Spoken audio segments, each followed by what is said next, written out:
Hello, everyone. That's the last page. That's the end of paragraph test. Good morning. We are in Yeshiva Or Tamimim, and we're learning the Maimer from the Rebbe, which the Rebbe said in Tav Shin Yud Gimel, which is 1953, about Purim, and we are now on the 8th paragraph. The Maimer is called Al Kain Koru Liyomim Elu Purim. It's in the 5th book of the Rebbe's Maimorim Melukatim. And the Rebbe discusses in the Maimer exactly what is Purim. There are, of course, a lot of Hasidic explanations of what Purim is, but this Maimer discusses it from this angle, from an interesting angle, which is discussed also by other Rebbes, namely, what the name of the holiday. Why is the holiday called Purim? Why is that important that it's called Purim? What do we care if it's called Purim? Call it whatever we want. But the Rebbe says, no. First of all, everything that is in the Torah is not just important to our lives, but it's the reason we're alive.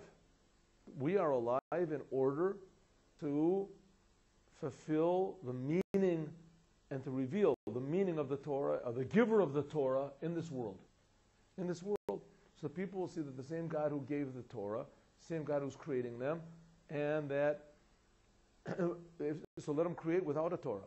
No, but the reason that he created them was so that people will do what God wants and make this world a perfect place. Why God wants it that way, that's just what he wants. And in fact, we're going to see that the holiday of Purim actually reached that level of the essence of what God wants, of just God just deciding. God deciding for no logic whatsoever. Because the Jewish people also decided, and that's what we're going to see now. So, the holiday is called Purim because there was an evil person called Haman, and he was one of the greatest, if you want to call it, statesmen, or the most lucky also that ever lived, and he actually succeeded in ruling over the entire world. Achashverosh ruled over the whole world. Achashverosh was the king at that time. And this Haman was his big chief number one advisor. And Haman had virtual control over the whole world. And as soon as he got this control, he decided that what's going to be his first thing to do as, president? Kill all the Jews. What the Jews bothered him is not exactly so clear. It says everybody bowed down to him except for one person, Mordechai. And he decided, instead of killing Mordechai, that he was going to kill all the Jews. He decided that the reason Mordechai wasn't bowing down to him was because of Judaism, and the Judaism would always be a bone in his throat that would always prevent him from being free and ruling the world, so he decided he was going to kill all the Jews. He's not the first person to have this idea, I hope, and he's not the last person also to have this idea. But he was almost the most successful. He had the power to kill all Jews in one day. He ruled all the world, and he wanted to kill them all in one day. I don't have that. You can do, I don't know. Maybe it'll go on its own. All right, so he almost did. How did he do it? He decided he was going to throw lots. Why did he decide? Can anyone in this room tell me why Haman decided to throw lots?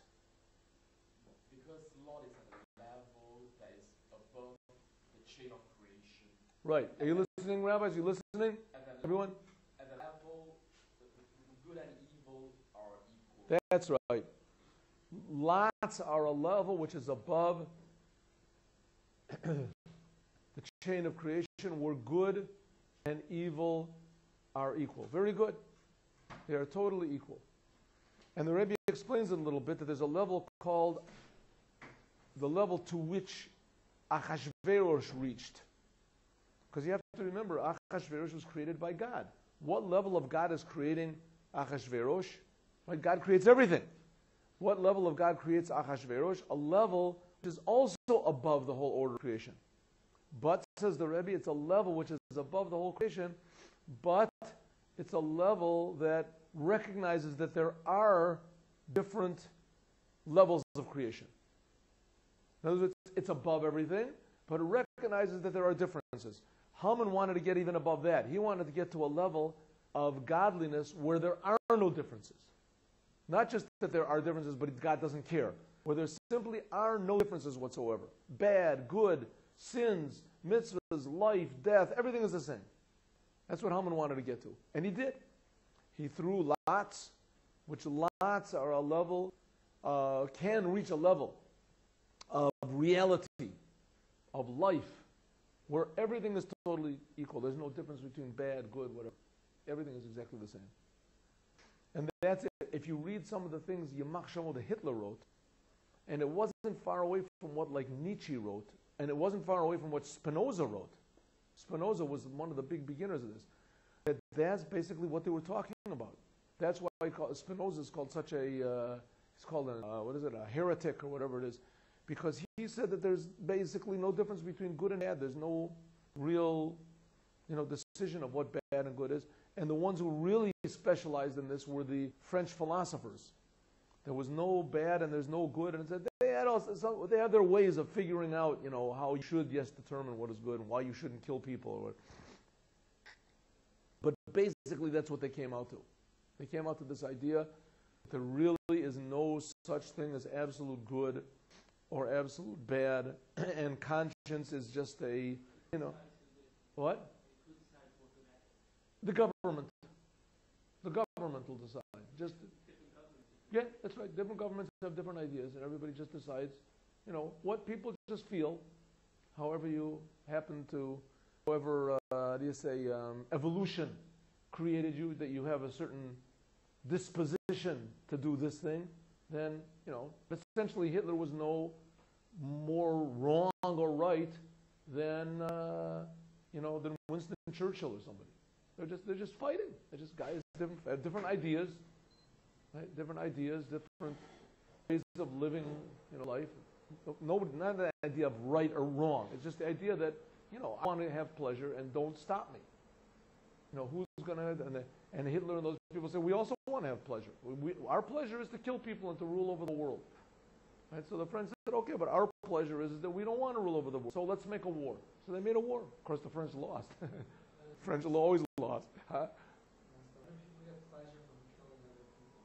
Oh, yeah, sure, it's a big thing. What are you talking about? You go one time to one of these, I watched it on television one time. What is it? What, UFO? What is it called? World Wrestling, UFC, World Wrestling huh? Yeah, but the people love it. Oh, when somebody bloody is, wow, they go berserk. Right? The guy stands in front of the crowd, oh, kill him. He's got blood running down. The crowd is going wild. There's pyrotechnics are going up, and the crowd loves it. Right? Really. It's sick. It's sick, but they love it. Right? They love it. It's, in fact, once in a while, I used to really like boxing. I used to really enjoy it. It was a wonderful, it's a little bit of a sadistic sort of a sport, but it's a real sport. It's really, you have to be quick and you have to be this. I'm not saying that it was a good thing that I liked it. It was a sick thing, if you ask me. But anyway, I liked it. Okay, my father used to be a boxer also. Anyway, so now they have this ultimate fighting. Ultimate fighting. Oh, this is now the guy got a kick, and you got to get him on the ground. You have to really be agile, So it was interesting, once in a while, like it would be late at night, I would watch 10 minutes, watch it. Then once I saw one of these matches, this must have been that I did this for, 2 nights. The second night I saw one guy fell down, he hit the other guy. When he fell down, the other guy ran and started punching. He was out cold. And everybody loved it. The crowd said, that's it. No, I'm not watching this anymore. It's not a sport anymore. It's not sport. It's not, right? The guy's out. There's no competition. Right? It's stupid. People love it. Oh, people just love it. We love it. But the Germans loved to kill people. This is 60 years ago. Not so, right? Is it wrong to kill people or right to kill people? I remember once there was I gave a speech in University of Pittsburgh. The Chabad House brought me. Enough. The Chabad House brought me. And I made a speech. Anyway, after my speech, it was late at night. It was Shabbos in the nighttime. It was a Shabbos thing. After my speech, so there was a group that came. It must have been 12 at night. A philosophy club. So they were, and it happened, they were talking about ethics. Ethics and philosophy means this, what's good and what's bad. That's what they call it, ethics.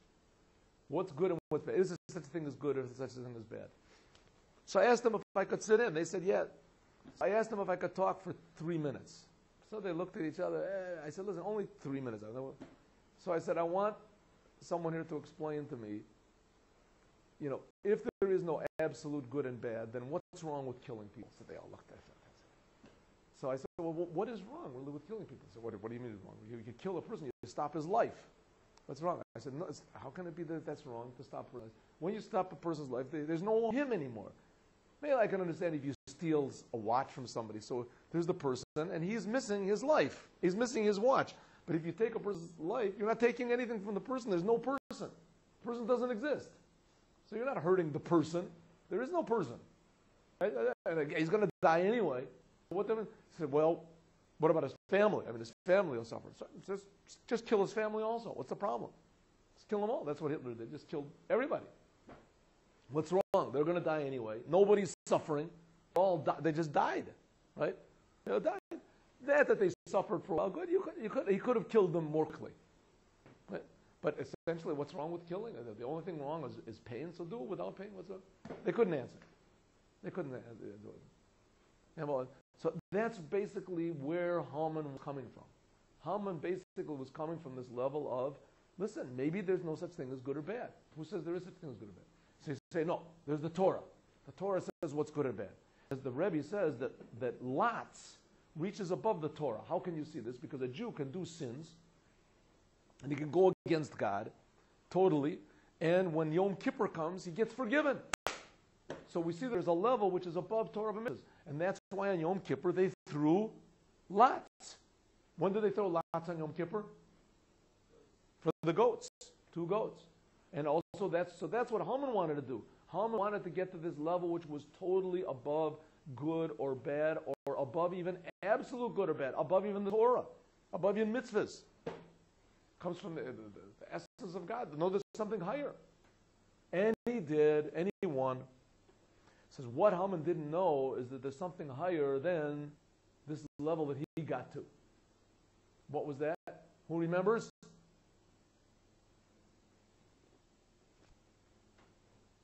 Who remembers? Let's do ches. We'll do it quick because we did it before. Behold, kamosh goral, just like the lots who are lamayla, above. Okay, you with me, Mendy? You see what it is? Yeah. Above. Seichel, they're above intellect, which intellect is the wisdom of the Torah. Lamayla miyaratzon, and they're also above will. They're also above the commandments, God's will. Similarly, who it is, benogeya, regarding bechira. So it is also, there's something else which is above God's will and God's wisdom, and that's what's called free choice. Free choice. Okay, remember? That's the answer to my question. What is higher than lots? Free choice. God created human beings, and he created human beings, and one of the most amazing, totally inexplainable things, inexplicable things there is free choice, free will. Right? God is creating. Here we have God is creating Haman, he's creating Hitler, he's creating all these French philosophers. All these people are saying there's no God 100%, I know it 100%, and God is creating them. God is creating them every second. And there's people saying, let's kill all the Jews, let's get them all. And God is creating these people while they're saying it. He's giving them power to say it, and he's creating them. He's creating their souls, he's creating their bodies, he's creating the whole world. And so God is creating all these sinners all the time. He's giving them, maybe he wants the sinners. You have to say he wants them. If he's creating them, how can he not want them? Doesn't make any sense. It says exactly right. It doesn't make any sense. That this level of free choice makes totally no sense whatsoever. But in some way, this is the idea of free choice. This is closer to the Torah in its essence than it is closer to, confusion. Now this really doesn't make any sense. We'll see. There's also the thing of free choice. Shehu, which is, free choice is also above seichel and above ratzon. It's also above, what's seichel mean? Intellect. It's all above intellect and above will. The kasher that when sichlo, a person's mind, mechayev, what do you say, obligates the dav or zeh, that this thing, roy livchor, it should be chosen. The gam, and also kashehu rotzeh, and also when he wants, be'ezeh davar, when he wants to do a certain thing, right? The person's mind, his personality, he understands this is what he wants, and his willpower says this is what he wants, right? He wants to take another drink, right? He wants to go out and gamble. Let's take a simple example. Ratzon, will, shalom ma'ila misechel, is willpower. He wants to gamble. He likes it. Harei, behold, hu muchrach. He is obligated. He is forced. But then this, and this is not bechira chavshis. This is not free will. He wants to go out and drink. He wants to eat. People are overeaters, right? He wants to open up that refrigerator and he wants to take another piece of pie and he wants to do it. He wants to do it. You say, why are you doing it? Because I'm free. Leave me alone. I have free will. I can do what I want. Don't mess with my life. I am free. You say to a person like that, you're not free. You're forced. You're out of control. Right? Your desires are controlling you. They control you. Right? That's in a bad way. Let's say, take a good way. A person wants Torah and he wants mitzvahs. Why do you want to do Torah? Why? Because I'm a Jew. I'm a Jewish person. And I want Torah, and I want to do mitzvahs because the Torah is good and it's logical. They have all these seminars you can go to, and they convince you that Torah is the most logical thing, was given before millions of people, and they all saw it. And the Jews have been holding on to it for so long, and you live a better life if you are a religious Jew. You have all these reasons why. Why? And then you have all this logic. Reasons. And then you also have will. You have desire. I want it. It's a good thing. I enjoy Judaism. I want to go to heaven. Want to get a reward. Your will and your understanding leads you to do Torah and mitzvahs. Or let's say on the other side, your will and your understanding lead you to become a drunkard. It says in both of these cases, you don't really have free will. That's not an expression of free will. Both of these times, you're doing what you're doing because you like it, because you want it, because of some logic. Right? Take away the logic, let's see what's going to happen. Take away the reason what's going to happen. In communist Russia, all of a sudden they said, anybody who's a religious Jew, we're going to kill him. You send your kids to a religious school, we'll put you in jail, right? All of a sudden a person thinks, wow, look at this. Hey, I'm not getting such benefits out of doing Torah and mitzvahs. Maybe, and the communists are willing. So, all of a sudden the logic and the will goes away. That's it. What happens? I'm not doing Torah and mitzvahs anymore. I leave. I don't want it. Right? The guy is a drunkard. His wife says, you drink one more drink, I'm leaving you. I'm getting out of here. Right? I've had it with you. All of a sudden, he goes, maybe that's so good. Maybe I don't want to drink so much anymore. Maybe it's not. All of a sudden, he thinks maybe I should go to Alcoholics Anonymous. Maybe the whole world is crumbling. All of a sudden, he doesn't want it so much. What? That's what drunkards say.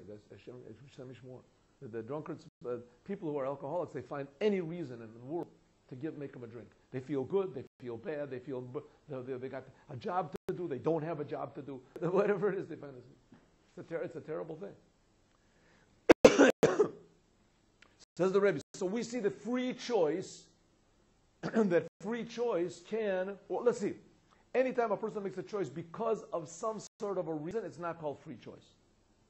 Harei, behold, hu muchrach, he is forced b'zeh. Ve'en zeh bechira chavshis. This is not free choice. With me, Mendy.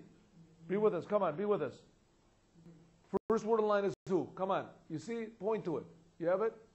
Don't go to sleep. Very good. Yeah. Okay? But the true idea of bechira, of free choice, total free choice, who is shah bechira, that the choice you make, who is lo mitzad seichel. It's not because of any logical reason, v'gam lo mitzad ratzon, and not because you want it. What is free choice?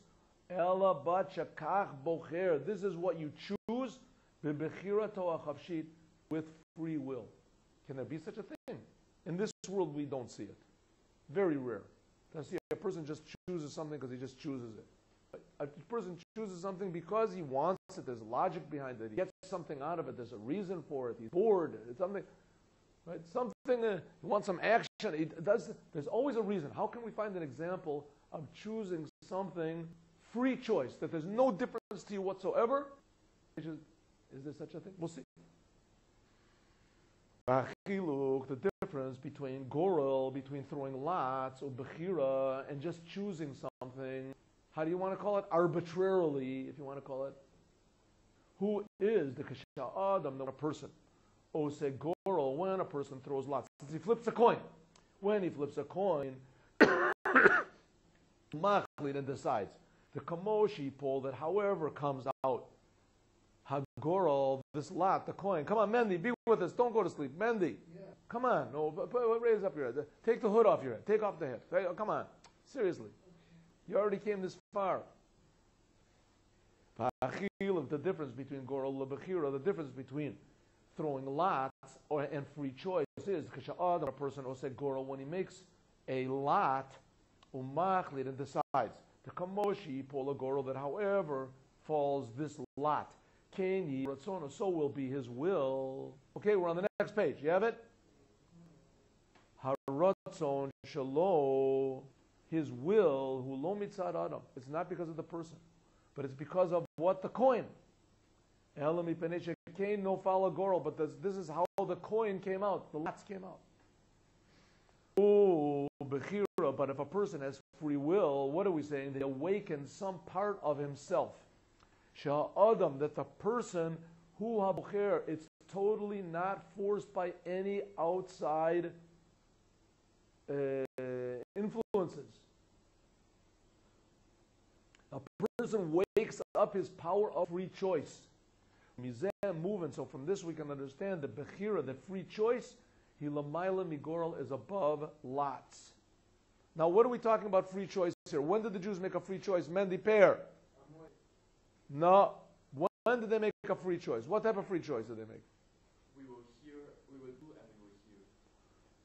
Something like that. But, okay, something like that. At the time of Matan Torah. Yes? Nasev and Ishma. Very good. Nasev and Ishma at the time of Matan Torah. But the fact of the matter is that then they only said it. They didn't do it. In the time of Matan Torah, when God gave the Torah, all the Jews said, we will do whatever you say, God, and we'll understand it afterwards. Wonderful. Tremendous idea. We will do whatever you say. We don't care what it is, and then we'll understand it. But it didn't last very long, because 40 days later, they all worshiped the golden calf. Right. When the first, are you listening, Mendy? Yeah. The first time the Jews, please take off the hood, please. Pull it back a little bit. Come on, you can do it. The first time that the Jews actually fulfilled what it said in the Torah. It's like somebody told me a joke the other day. What's the joke? There was once a judge. It says in the Torah that you shouldn't take bribes because the bribes blind the eyes of the wise. A person takes a bribe, it blinds the eyes of the... Once there was a judge, a Jewish judge, that he became deaf. They asked him, why did you become deaf? He says, because of bribes. So bribery. It says bribery, but it says in the Torah that bribery makes a person blind, not deaf. He said, no, with me, they only told me they were going to give me bribes. I did think so, they told me. They promised they were going to give bribes, but I never actually got the money. So that's why he became deaf. It's the same thing in Matan Torah. Oh, get it? Then you get it. The same thing in Mount Sinai. The Jews promised. They promised. They said, we're going to do it. Nasev and Ishmael will do it. They woke up the essence of the soul until all of a sudden they got in front of him. Right? They got in front of him. Here's the Yetzer Hora. Moses is gone. Here's this beautiful golden calf. It's moving. This is the Lord. They started worshiping it. It was too hard. They couldn't hold themselves back. Difficult. The world is very difficult. You can make a choice, make all sorts of promises, but when it comes down to it, it's not so easy. Right? Says the Goral that a lot is a level. Goral, who is a darga benefit, it's a level in your soul. We did this before. That's why this is a level in your soul. Shumugderes, a level in your soul that is, how do you say, a limited, and say, forces bazeh in this. It is necessary in a person's soul there's a level of lots, and in a person's soul there's a level of free will. In a person's level of soul that there are lots, when you throw lots, there's something in your soul that listens to that. It listens to that level of lots. It appeals to something in your soul. What is that level? It makes it necessary that the two things, heim shavim legaba. It has to be that they're equal. You flip a coin when it makes no difference to you whatsoever. But the thing when you make free choice is she'eno mugdar. It doesn't have to be. It is not limited umuchrach. It is not as a defined or limited be'ezed devarim which things it is. Where was the free will in Purim? Where was the free will? What choice did the Jews make? You remember Kobe? No, they went to the feast. They went to the feast. Where was the free will in Purim? Where? No, they bowed down. Not to give up the Jewish identity. Listen, let me say it slowly because I said it before. Listen, Kobe. Listen. Haman made a decree. What was Haman's decree? To kill all the Jews. The Alter Rebbe says in Torah Or that all a person had to do was say, I'm not Jewish, and they would leave him alone. So now you're faced with a choice, right? You are faced with a choice. Someone comes up to you and says, either say you're not Jewish or I'll kill you. Say, I am not a Jew, or I'll kill you. What would you do? Say, I'm not a Jew. It's a big problem. Guy's got a gun on your head. You say, I'm not a Jew. Could be according to the Torah, it's permissible. But in any case, even if you do, even if it's not permissible, if you did it, you wouldn't get punished because you're under duress. You're crazy. A guy put a gun to my head. I couldn't think properly. You won't get punished. So it says that's exactly what Haman did. Haman put a gun to the heads of all the Jews in the world. They knew there was a decree to kill all the Jews, and not one Jew, says the Alter Rebbe. They had to make a choice. What are they going to do? It says 1 full year there wasn't one Jew that even thought to say I'm not a Jew. That's what he says. Not even one Jew even thought. That's what the Alter Rebbe says. Mainly you think, finally decide, talk it over with your wife. Nobody even thought to say that I'm not Jew. Why not? All of a sudden jumped into their minds some sort of a crazy idea. Free will. I can do what I want to. Everybody wants to live, and nobody wants to die. I mean, there's crazy people that want to die, but nobody wants to. Everyone wants to live. All these Jews, just a few weeks earlier, they were all eating a meal of Achashverosh. They were having a good time. Jews like to have a good time, right? They're lively people. They like a good joke. There's a few of them that don't, but even the ones that are the squares, they also want to live. Everybody wants to live. This guy enjoys sitting at home. Sitting at home reading a book. He doesn't enjoy going to parties. Everybody enjoys something about no one wants to die. For everybody in the world, every normal person wants to live. All of a sudden, these Jewish people, Haman said, you want to live or you want to be Jewish? Take your choice. What are you going to do? Everybody said, I don't hear the question. I don't know what he's talking about. He says, say you're not a Jew or you're all going to die. I don't know what you're saying. I don't get it. What do you mean you don't get it? Are you Jewish? Of course I'm Jewish. You want to die? Of course not. What's the problem? Okay, deny your Judaism. Just say I'm not Jewish, or we're going to kill you. I don't get the problem. Honestly. See these guns? All these people, they all have knives. They all have guns. They're all going to kill you. You want that? No. So say I'm not a Jew. I don't understand what you're talking about. What these people are nuts, right? I mean, you don't understand. You do understand. Of course I understand. What do you mean? Well, I'm a Jew and I want to live. But you can't have both. You have to decide. What are you going to decide? I don't get the point. I don't know what you mean. What do you mean you don't know what? It's simple, right? Just say these words here. I'll write it on a piece of paper. I'm not Jewish. Writes it on a piece of paper. Says, you're not Jewish. That's right. You're not Jewish. Of course you're not Jewish. Not me. You. That's what I said. You. I said, no. You don't. Let's get this thing straight. They make a sign. You're making crazy. Not one Jew even thought. That's free choice. All these Jews all of a sudden chose in their mind that everybody wants to live, right? All of a sudden they chose that they're going to, I'm not denying my Judaism, that's all. Not going to deny. Not going to deny. It's all these guys that are sharpening up their swords, right? Cutting down trees and practicing next door, right? They have a statue with a talus on. They're thinking, this is going to be you, right? He made one for all of his kids. They take a picture of all the kids, put it on the thing. They're stabbing, shooting arrows at it. Okay, just say you're not Jewish, guys. Say you're not Jewish and get out. Nobody did it, right? Or they went to ask Mordecai, right? Ask Mordecai, you know what they're telling us to do? What? Mordecai said, I don't understand. What's the problem? You're right. They just saw Mordecai, they knew what to choose. Says that's the idea of Bechira. Haman didn't know that there existed such a level. This is a level which is not limited to being equal. It's equal. This is equal free choice. You want to live or you want to stay a Jew? What's the question? Living obviously more meaningful. I have an experience in my past, right? All these psychiatrists, Freud, what about your past? You're determined. My past is I'm alive. Up to now I've been alive. My problem. I'm alive. Everybody wants to be alive. I've never had such a choice before. I want to keep living. Right? My mother was alive. My father was alive. Everybody was alive. I want to be alive. I want to be alive for my kids. I want to be alive. But I'm not going to say I'm not a Jew. I'm going to say, why? What are you getting out of it? What do you get? I don't know. But that's what I choose. That's what I choose. Is this equal? It's not equal, but in a way, it is equal. Okay, let's go. Yesh Omer, we can say that in free choice, that's what happened on Purim. And in free choice, Yeshnam, there is. We still don't know why we call the holiday Purim, though. Purim was still a bad thing. Purs are the bad thing, they're the lots. Why do we call them? You're going to see. Now we're going to see. Yeshnam, or we can say, the Bechira, then in free choice, Yeshnam, there are Shnei and Yanim, two things. Hadarga, the level, the nefesh of your soul.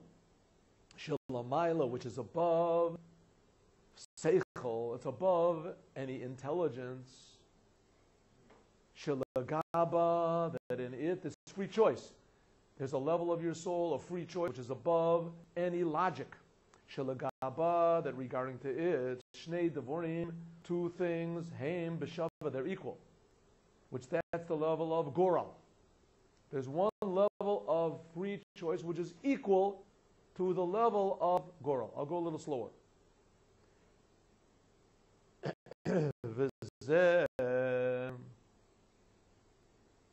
And then there's the second level. What's the level? The second level is by means of free choice. Hamshacha comes from the essence, lihadarga legoral, comes from the essence of your soul to the level of the lots of your soul. What do we say is the level of lots in your soul? That everything is equal, it makes no difference to you one way or the other. What's the level of free choice? That everything could be different, but nevertheless you choose freely, without any above logic, above will, but the things are not the same to you. Nevertheless, you can change the same. Says the Rebbe, there's one level of free choice in your soul where everything is really the same. Makes no difference. I don't care, right, wrong, good, bad. He just makes a choice. But then there's another level which is what? Which is even above that, where things are not equal. Things are not equal, right? Living is not equal to Judaism. Living is a real thing. If I'm dead, what type of a Jew am I? I'm not even a Jew. I don't get anything. Obviously, it's stupid. Right? Why am I going to choose to be a Jew and die? I'm not going to get anything about that. No, you're going to go to heaven. I'll go to heaven later. I'll do mitzvahs. Just to say these words, I'm not a Jew. I'm going to go to hell. Come on. It doesn't make any sense. And all the Jews did it. All the Jews did it. They really actually did it. They didn't just say it like in Mount Sinai. They actually did it. They actually made this choice. This level of choosing that he's a Jew is above the level of lots. Who it is, Hagam, even though Shnei Dorim Shavim, even though the things are equal, Lagabe to it. I'm sorry. Yeah, that's Tzim Nefesh. Al Yedei Bechira, and by means of free choice, we're going to go do this again. By means of true free choice, Hamshacha, this drawing down, You woke up, me'etzem, from the essence of your soul, lit to the level of gorel, to the level of lots of your soul. That we said, what's the lots of your soul? Hadarga, the level. Shalagabea, then in regard to it, shnei devorim, the two things are equal.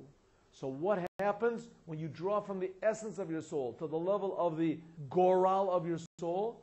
Then gam hagoral, also the lots, hagam, even though shemitzad atzmo, even though that it's possible there could be two ways in lots. If you could choose whatever it is, the Pontiac or the Cadillac, but ulafia bechira comes according to your will, your choice. I'm sorry. Let me explain this. Let me try to explain this. We're going to go over it tomorrow. The Rebbe says like this: you can live your life in a way like a Haman's life. This is like the life, like we said before, about French philosophers are all saying. These are genius people. This is the way the world sort of basically thinks. Namely what? That in the end, nothing really matters. Doesn't make any difference. What do you care? Right? There's religious people, they say, what are you talking about? You're going to heaven, you're going to this. Say, yeah, but listen, the fact of the matter is, it doesn't make any difference, right? Here, you say, what's the way to get to heaven? This religion. You say, this religion, this guy's going to burn hell, you don't know yourselves. Really, the fact of the matter is it doesn't make any difference. No difference. What happens to me, if it doesn't happen to me, I go to hell, I don't go to hell. I say, eat, drink, and be merry, tomorrow we die. And who knows what's going to happen? And you guys, you're going to be so sure you're going to go to heaven. Here, these guys in this religion, they say you're going to burn in hell if you don't believe in their guy. Everything is equal. It's all the same. Everyone can live their lives from this level. This is a level which is called goral. What does it mean, goral? That everything is the same. Everything is the same. Whatever comes along in the world, it's like flipping a coin, right? This thing comes along, I'll do this. This thing comes along, I'll do this. There's money to steal, I'll steal. If I might get caught by the police, I won't steal. Right? You have a chance to today. Everything is basically meaningless. There's no meaning. That was the level like that Hitler came from, that Stalin came from, and that all these people came. They have an urge. You follow your urge. Whatever you want to. There's no right and there's no wrong. There's just urges. Whatever you feel, you just do. How the wind blows, how the stars come out. Whatever. Then there's a level which is above that. That's the level which is called free choice. What's the level of free choice? Free choice means that you're free of any influences in the world. You're free of any influences in the world. There's one aspect. There are influences. There are things in it. You do have things you like. You do have things you don't like. But this is a level where you're totally free from all that. You're totally free from all that. And you can choose whatever you want to. At this level is only if you're attached somehow or other to the creator of the world. Somehow or other, you have to be created. Says the Rebbe like this. You might think here that there's a war going on between the whole world and Judaism. The whole world says, no matter, life is but a dream. Just do whatever you want to. Want to be religious, be religious. Don't want to be religious, don't be. Everything is okay. You want to be a murderer, be a murderer. You want to be, anything is all right. Just don't get caught. Do whatever you want, right? That's one way of the world. That's like the goral. The other level is Judaism. Judaism says, no, I decide I'm going to serve Hashem. Why are you going to serve Hashem? Another religion. Another God. Another religion, right? The religions of the world. Says, no. I don't care. I mean, I would like to go to heaven. I would like to have it good. But that's not why I'm serving God. I'm serving God because I decided that's what I want to do. Right? So, oh yeah, let's see. All of a sudden the communists come in. They take over. Anybody who's religious is going to, all of a sudden the church comes in. Anybody who doesn't believe in us is going to burn hell. Right? And all of a sudden the non-religious people come with the maskilim, right? The Voltaire, these people, Mendelssohn, those people. All of a sudden all the Jews say, yeah, they're running away. One Jew says, I don't care. I don't care if I burn in hell. I don't care what previous Lubavitcher Rebbe. I don't care if I burn in hell. I don't care what happens to me. Jewish children are going to learn Torah. I don't care if nobody remembers me. I don't care what happens to me. They put him in jail. They tortured him. He got out, made it. Jewish children learn. Why'd you get Jewish? Why Jewish have to learn? What do you get out of it? What's going to be? You're not allowed to risk your life for Jewish children learning Torah. Children are going to learn Torah. That's it. Where'd you get this idea? I don't know. That's what I think God wants. That's what I'm going to do. What do you get out of it? Absolutely nothing. Free choice. Free choice. If you would have just kept quiet, just shut up, he would have lived. He could have lived a nice, easy life. No, he's not. He gave this to all of his Hasidim. All his Hasidim also became Mishigoyim. Also, they didn't care about their heaven. They didn't care about hell. They didn't care about their families. They didn't care about their health. They didn't care about nothing. They didn't care what's going to happen to them, about their future, about their name, about their success, about anything. They didn't care. What do? Free choice. They decided, I'm choosing God. I'm choosing Hashem. I don't know what's going to be. I don't know how it's going to be. Who tells you what to do? The Rebbe. It's a total level of being above. Now, what's the point I'm trying to make? Good, so they have their thing, and then Stalin has their thing. No.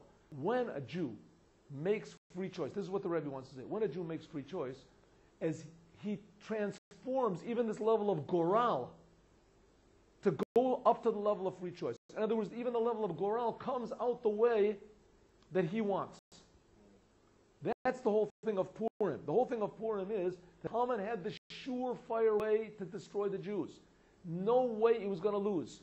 He got to a level that no one had ever been to before, ever in the history of the world. The Jews promised they would get to this level of Mount Sinai, but they couldn't hold out. Haman got to this level of Goral where nothing made any difference whatsoever. Said, now what are you Jews going to do now? I got to the highest level. All of a sudden, he didn't know. The Jews said, yeah, we're going to fulfill the promise we made in Mount Sinai. We're going to say Nasa v'nishma.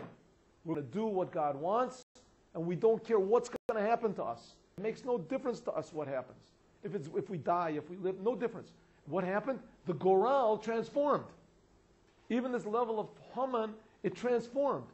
So that's why the holiday is called Purim. We're going to see. That's why the holiday is called Purim. Because when a Jew really works from this level of free will, in other words, he serves God only because he decides to, right? Only because from the essence of his soul, there's no logic to it whatsoever, nothing.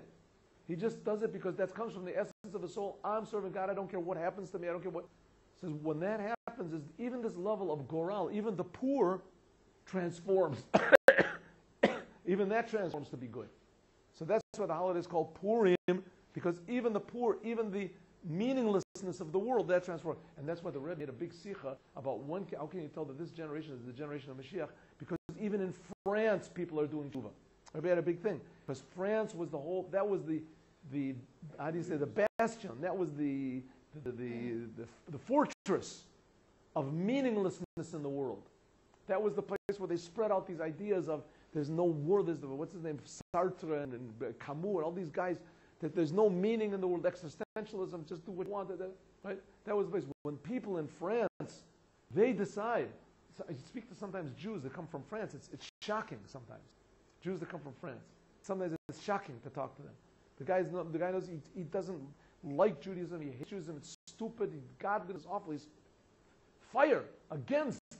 Right? In America, they say, yeah, they'll argue with you, but they're not, from the essence of their soul, they're against it, right? They're just sure of themselves, there's no God, there's no problem. In France, there's some of them that are, at least I've seen, right?